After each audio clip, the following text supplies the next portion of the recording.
Hitungan nggih, hitungan manten temu 24 gak wani. Temu contoh niki, contoh wani. Kula dadake wani, kula wantun, kula tanggung jawab. 24 niki, wah mengke sik geyeng lho, wagi karo paing, geyeng. Kalau disimpulkan ya memang geyeng gitu, wagi karo paing. Gitu. Tapi kita rituali, kita masuk ke dalam arwahnya beliau. Semua mempunyai kakak kawat hari-hari. Semua tempat ada danyangnya, ada yang babat. Ini kita sinkronkan. Sakderenge nglajengaken mirsani video sakjangkepipun, kula aturi kapurih nutul tombol subscribe supados boten ketinggalan video salajengipun. Kagem kemanfaatan video menika, monggo dipun like, komen, lan ugi share. Mugi panjenengan sedaya pinaringan seger waras, bejo donya bejo akhirat, rahayu rahayu rahayu sagung dumadi. Tanglet masalah niku Gus, akhir-akhir niki kan menurut pandangan saya niku antara orang-orang kejawen nggih, niku memandang budaya dari Arab nggih, kasaranipun ngoten. Niku terlalu kontra lah Gus, Terlalu ekstrim. nggih. Lah niku mungkin disebabkan kejadian masa lalu nggih, masalah penyebaran Islam dulu kan ya ada yang radikal, misalnya perusakan situs-situs sejarah, jadi pengaburan sejarah gitu loh Gus. Iya. Lah niku menurut panjenengan pripun Gus? Yang sebenarnya ngoten.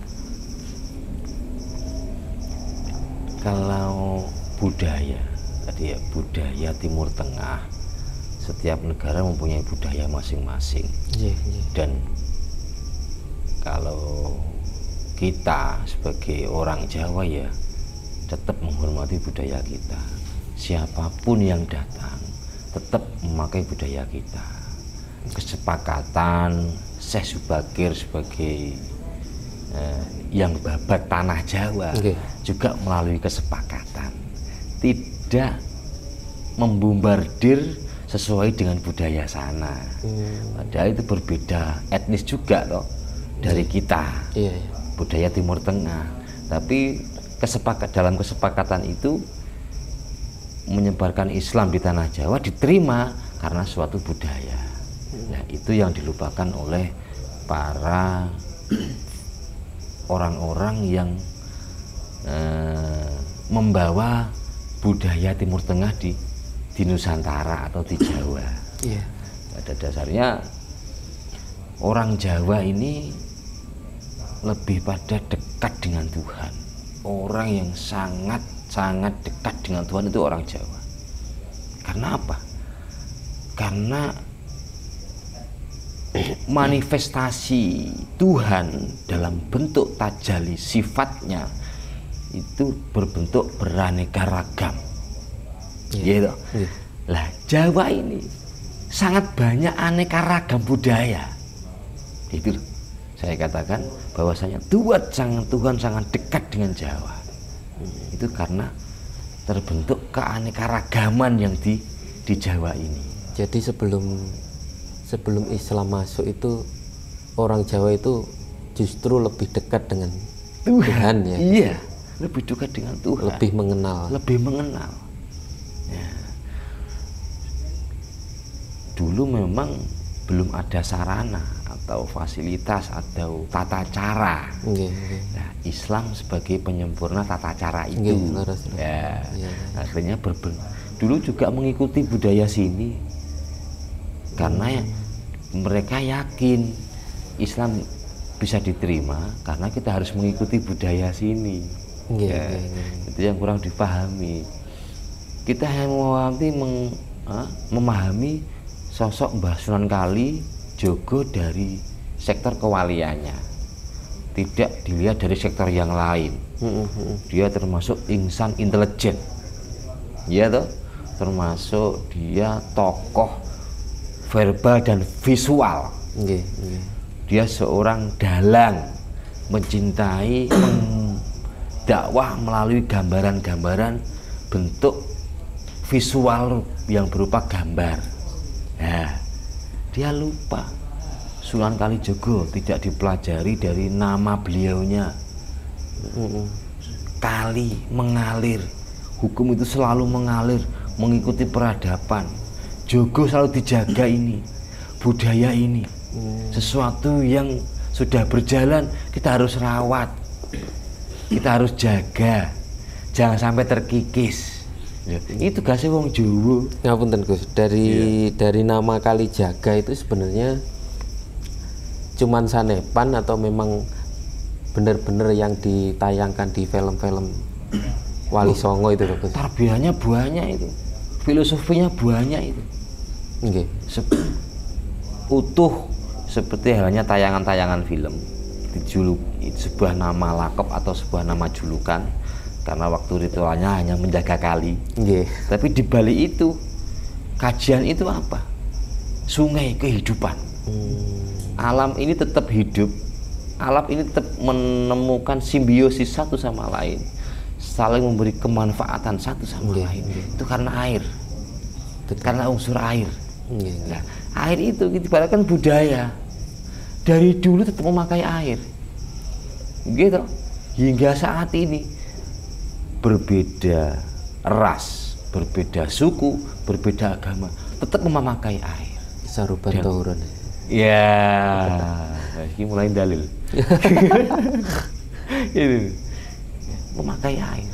Karena dengan air ini kita bisa bertoleransi, karena bentuk daripada toleransi adalah saling mensucikan satu sama lain, menutupi aib antar sesama, gitu. Saling menjaga budaya satu sama lain, melestarikan budaya itu. Ini Kalijaga. Ini dari mereka yang mempunyai paham sejengkal, ini tidak sampai mengambil hikmah dari itu. Nah, menjaga kalimah syahadat gitu. Iya, keharmonisan nyuwun sewu. Seandainya kita menjadi air, kita mudah bisa bertempat, kita mudah bisa bergaul. Gitu. Jangan jadi air. Tidak jadi baskom ya baskom, tidak dandang ya dandang, berbentuk dandang. Tidak kali jadi kali. Gitu, tidak segoro jadi segoro. Loh, saged jadi apapun. Jadi iya, beraneka ragam bentuk air itu harus kita jaga. Itu menurut saya katakan insan intelijen, dia bisa menguasai semuanya dan bisa memantau semuanya. Ya, barangkali. Terakhir, dari pakaian pun juga demikian. Pakaiannya Jawa, dari sektor menghormati budaya, dari pakaian jarik, dari apa itu atasnya bawek, jarik itu kemben apa itu? Oh nggih. Ya, dari sanepan-sanepan Jawa banyak itu. Kalau kita mempelajari sanepan-sanepan itu, wah, kita menjadi beraneka warna, tidak mudah tersinggung, kita mudah berbaur, kita mudah mengikuti, yang terutama kita mudah menghormati. Ngapunten Gus, kembali ke sejarah masuknya Islam itu Gus. Waktu Syekh Subakir itu perjanjian dengan Danjang Jawa ya Gus ya. Nah itu perjanjiannya gimana Gus kalau boleh tahu Gus? Perjanjian Syekh Subakir sama Semar. Nggih. Atau sama siapa? Karena itu kalau Jawa itu literasinya banyak loh ya Jawa itu.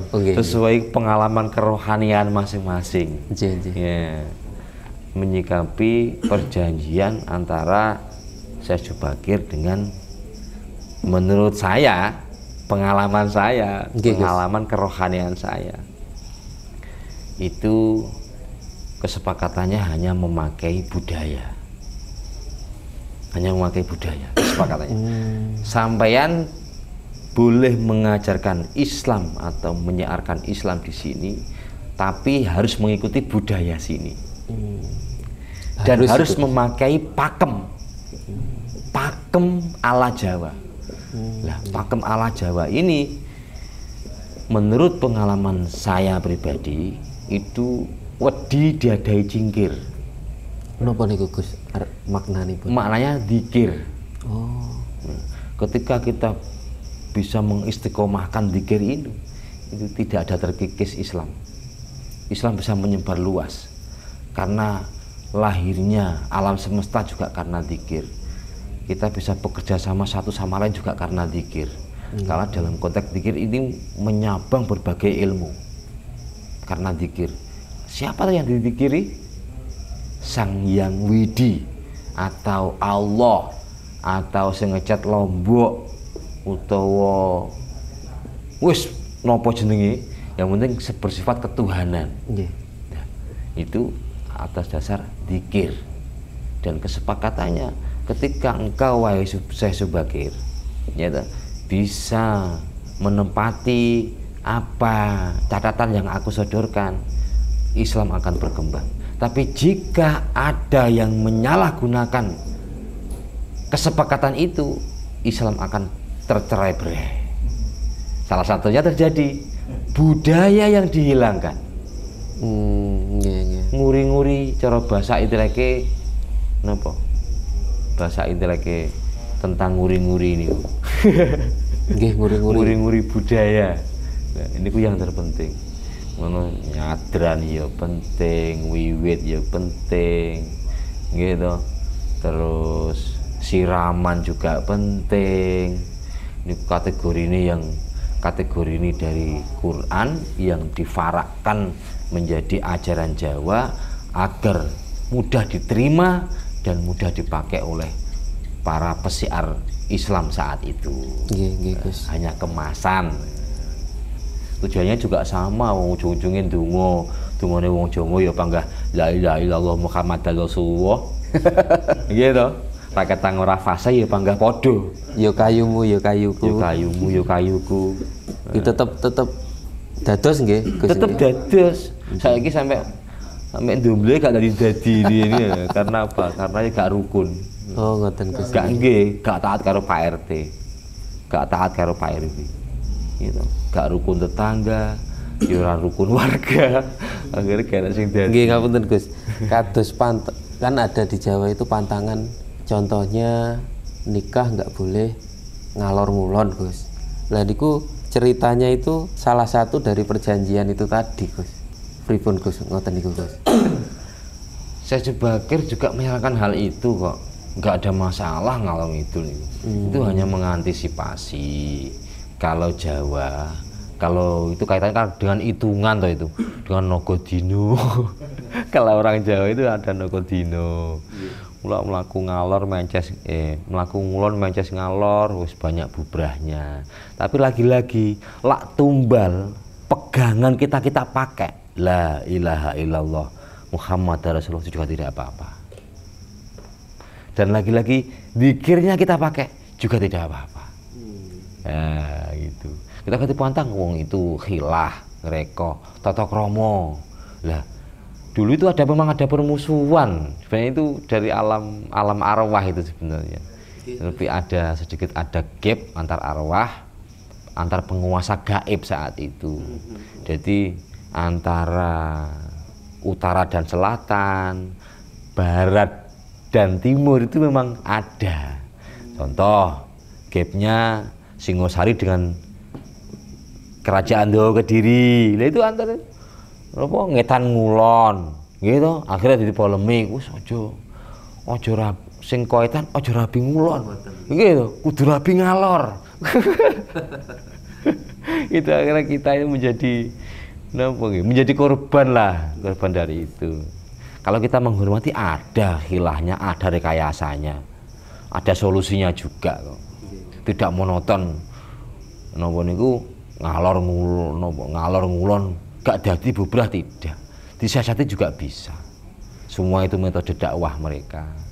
Dan lagi-lagi kalau menurut saya itu adalah korban dari sejarah permusuhan mbah-mbah. Contoh mbah-mbah ya awake sering ngapusi. Ojo mangan brutu. Garai gampang lali. Lah mbah-mbah riyen krana seneng niku. Brutu kene balu ngempuk Oh, ngoten nggih. Nggih. Kalau cara ditelusuri, niku yang mengatakan niku era kerajaan mana? Mojopahit, Singosari, nggih, Doho, atau Mataram, atau Demak, lho gitu. Niki cerita. Hitungan nggih, hitungan manten, temu 24 gak wani. Temu contoh niki, contoh wani. Kalau dadake wani, kula wantun, kula tanggung jawab. 24 niki, wah mengke sik giyeng lho, wagi karo paing, giyeng. Kalau disimpulkan ya memang giyeng gitu, wagi karo paing. Gitu. Tapi kita rituali, kita masuk ke dalam arwah, arwahnya beliau. Semua mempunyai kakak kawah hari-hari. Semua tempat ada danyangnya, ada yang babat. Ini kita sinkronkan. Nanti tidak apa-apa. Karena nggak sinkron ini loh yang menjadi apa-apa itu. Gitu. Wong ora artis-artis wong gak ngalor ngidul ya cerai akeh. Gitu. Dari kalangan kita orang Jawa ya ngugemi dari itu, yang cerai juga banyak, yang tidak juga banyak. Kados danyang niku Gus. Sebenarnya danyang itu tiap daerah itu apa ada yang kontra juga Gus? Antara danyang ini. Ada ya. Ada, nggak mau. Saya menemui cerita saya pribadi. Itu ada dari salah satu desa. Nanti tidak apa-apa. Karena nggak sinkron ini loh yang menjadi apa-apa itu. Gitu. Wong ora artis-artis wong gak ngalor ngidul ya cerai akeh. Gitu. Dari kalangan kita orang Jawa ya ngugemi dari itu, yang cerai juga banyak, yang tidak juga banyak. Kados danyang niku Gus. Sebenarnya danyang itu tiap daerah itu apa ada yang kontra juga Gus? Antara danyang itu. Ada ya. Ada, nggak mau. Saya menemui cerita saya pribadi. Itu ada dari salah satu desa yang tidak mau, tidak boleh menikah antar desa atau antar dusun. Tidak boleh ini. Memang ada, danyanya ada. Karena gini, menurut pengalaman kerohanian saya dulu itu Semar, ya, Semar itu sebagai danyang.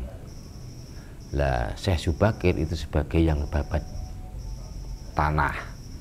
Lah setiap desa dan dusun itu ada yang babat tanah, juga ada danyangnya. Ini berbeda. Jadi antara danyang dan yang babat tanah itu sudah berbeda. Perbedaannya di mana, Mas? Kalau yang babat tanah itu dari bangsa kita, kalau danyang itu dari bangsa jin. Ini tidak bisa dipisahkan. Dari tubuh kita pun juga demikian, tidak bisa dipisahkan. Ada manusia, ada bentuk jisim, dan ada bentuk gaibnya. Nah, bentuk gaibnya itu adalah jinnya tadi, lebih dikenal dengan jin korin. Tidak bisa dipisahkan. Sama gak tuh jin korin mati, gak hidup sini. Dusun desa juga demikian. Ada yang babat desa, ada yang danyangnya, adalah khodamnya atau pengawalnya. Itu pasti tidak bisa dipisahkan. Menurut kadang kalau wong riyen kawak-kawak riyen lae napa niku sambutan-sambutan komplit ya. Sing babat desa, danyange desa. Lha ngoten niku disebutkan semua. Komplit, lebih detail. Saiki gemplangan tok sing babat desa. Ngulak sing babat desa disebut otomatis danyange ya ketut. Belum tentu, kita lebih takdim.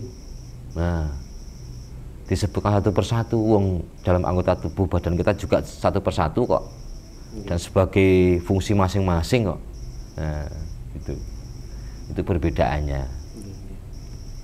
Jadi kados misalnya terjadi antara danyang daerah itu kan ada kontra.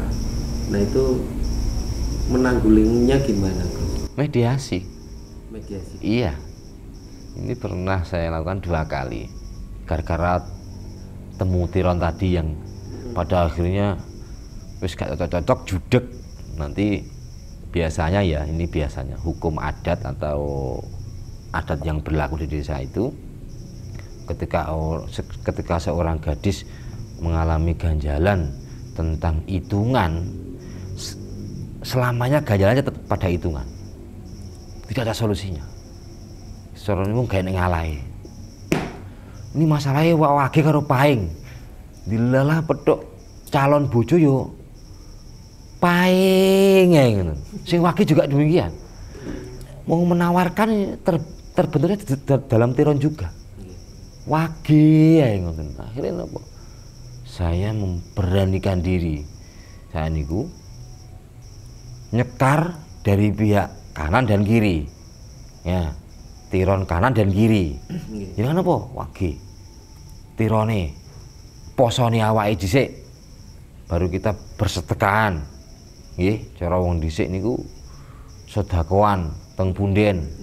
Wis bid'ah, sirik banget wis langgar-langgar blas, orang gagas. Ngoten.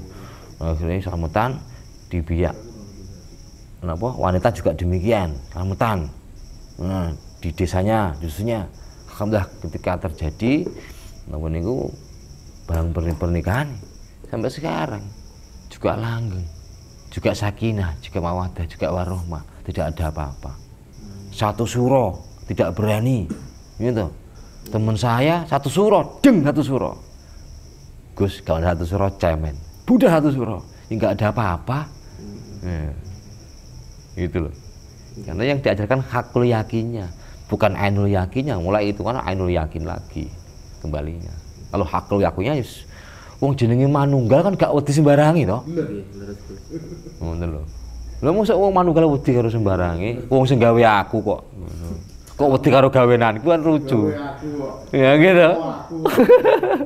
Kalau misalnya nggak percaya Tuhan seperti itu, Gus. Belum? Nggak percaya pantangan-pantangan itu loh, Gus. Ya nggak ada masalah, justru itu yang baik. Itu yang baik untuk pantangan ya, bagi untuk pantangan.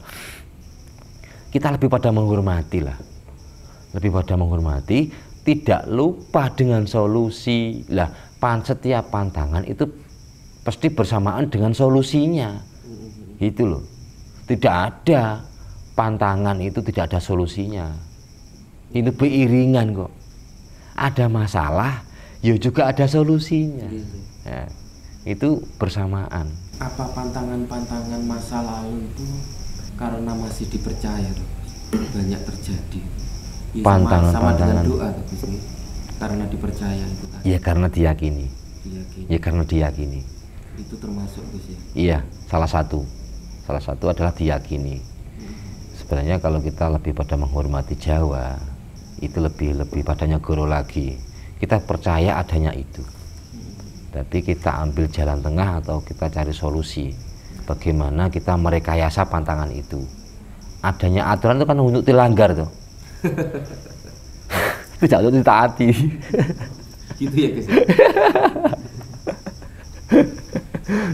Guyanya seperti itu. Pemimpin negara Indonesia itu takut ke Kediri. Masuk ke Kediri. Nah, iya. Ya contohnya seperti mitosnya gitu. Dan itu terjadi. Iya. Itu tidak menemukan solusinya, belum menemukan solusinya, belum. Solusinya menurut Gus Yazid berikut Gus. Solusinya itu sebenarnya tidak masuk ke Kediri itu kan saya pribadi loh ini ya, harus dengan jalan tidak formal. Itu gitu. Menanggalkan formalitas. Tapi kalau pemimpinnya sudah menunggal, masuk formal juga masalah. Gak masalah, iya gak ada masalah. Kalau formalitas tetap dia jatuh. Contoh gini, secara kunjungan eksternal di luar kerja, dia sowan ke Menang contoh, atau sowan ke Mbah Mangkurat, tapi tidak melalui jalur kepresidenan secara individu. Itu juga tidak apa-apa, tidak apa-apa. Itu prosesnya semacam itu. Kalau Nyuwun Sewu sekali bergusdur, jatuhnya juga di Kediri tuh. Setelah muktamar di Lirboyo, terus dilengsarkan itu. Lagi-lagi acara formal, kali bergusdur. Nah, anunya berarti ada hubungannya dengan itu tadi ya Gus ya? Iya, pantangan itu tadi. Sebenarnya dia lebih toto kromo. Gus Dur ya, Iya, pas Gus Dur jatuh. Sini mohon maaf. Jangan sering mengikuti tidak acara ritual satu suro di Menang. Iya. Pernah mengikuti? Pernah. Nah, Sri Sultan Hamengkubuwono saat itu ya, mengatakan ketika masuk Menang itu radius berapa meter gitu sudah ngesot. Lu takdimnya seperti itu. Sudah ngesot. Karena apa? Dia cucu jauh dari sini. Yang Kediri yang kerok. Nah, Kediri itu angker. Angel lho wong roh Kediri ku. Angel. Sampai direwangi ngalor ngidul golek Kediri dok. Maksudnya kembali pada diri. Itu Kediri. Angel.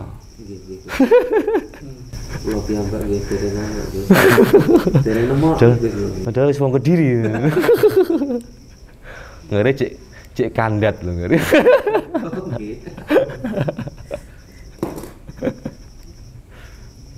Contoh.